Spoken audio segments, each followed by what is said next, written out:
Okay, vi har valgt at bevise topunktsformlen for en potensfunktion. Først har vi vores ligning her. Fx er lige med b gange x i a'ene, og så har vi en graf her, der viser nogle forskellige, og der har vi altså først a er lige med 1, så har vi her a er lige med 0, her har vi a er mindre end 1, og her har vi a er større end 0, men mindre end 1. Ja, og for at finde betydningen af b, så har vi igen en funktion her, som går igennem her, og så starter vi med at se, hvor den skærer i x-aksen, og så hvor den skærer i y-aksen, og her kan vi så sige, at den er 2. Og nu vil vi så sige sætningen 1, og formlerne for, at vi så kan vise vores bevis bagefter. Så hvis de to punkter x1 y1 og x2 y2 ligger på grafen for en potensfunktion med forskriften f af x lige med b gange x i a det, så kan jeg b bestemmes ved de to formler her.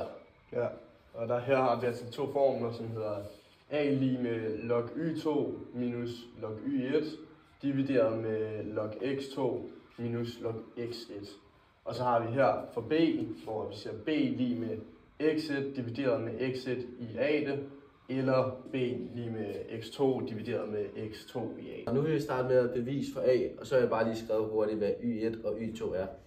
Vi starter med at skrive y2 divideret med y1 er lige med b gange x2 i a det divideret med b gange x1 i a det.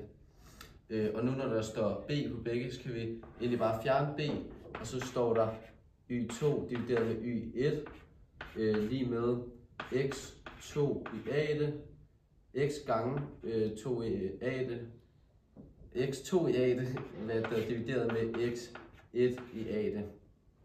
Og nu vil vi så bruge den potensregneregel, som vi har brugt i klassen før, hvor vi bare kan skrive y2 divideret med y1 er lige med x2 divideret med x1 i parentes i a. Det har så lavet starten af beviset for a, og nu skal vi til at anvende de her logaritmeregneregler her. Men det tager rigtig lang tid, så vi vil lige skrive det igennem, og så vil vi løbe af igennem, hvordan det er bagefter. Okay, så nu har vi så skrevet vores logaritmer op her, og det vi altså ved nu, det er, at vi vil anvende vores logaritmefunktioner på begge sider af vores lighedstegn, og så isolere a ved hjælp af vores logaritmeregneregler. Og logaritmefunktionerne bliver først gået i detalje med senere på a-niveau, så derfor vil vi bare tillade os at bruge regnereglerne allerede nu. Ja, så vi starter med log parentes y2 divideret med y1 er lige med log parentes x2 divideret med x1 i a det, og så slut parentes. Og det bliver så til log parentes y2 divideret med y1 er lige med a log parentes x2 divideret med x1 i a det, og det bliver så til log y2 minus log y1, og det er det samme som a log parentes x2 minus log parentes x1.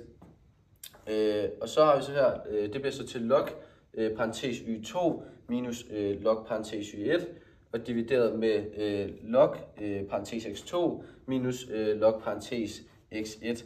Og det er så det samme som a log y2 minus log parentes y1, og divideret med log parentes x2 minus log parentes x1. Og så til sidst har vi jo nu her isoleret a, og det er så den sætning, som vi viste lidt tidligere i videoen, sætning for a. Så det er beviset på a, og så har vi beviset på b, som er en del, den er kortere og hurtigere, og der ser vi altså bare y1 lige med b gange x1 i a det, som så er b lige med y1 divideret med x1 i a det. Og lige for god ordens skyld kan man også skrive det om på den anden måde, som vil være, der vil så ikke så meget plads, men det vil bare være y2, og jeg lige bestemme y2, lige med b gange x2 i a det, som så er b lige med y2 divideret med x 2 i A det. Det bliver meget tæt, men der har vi den her.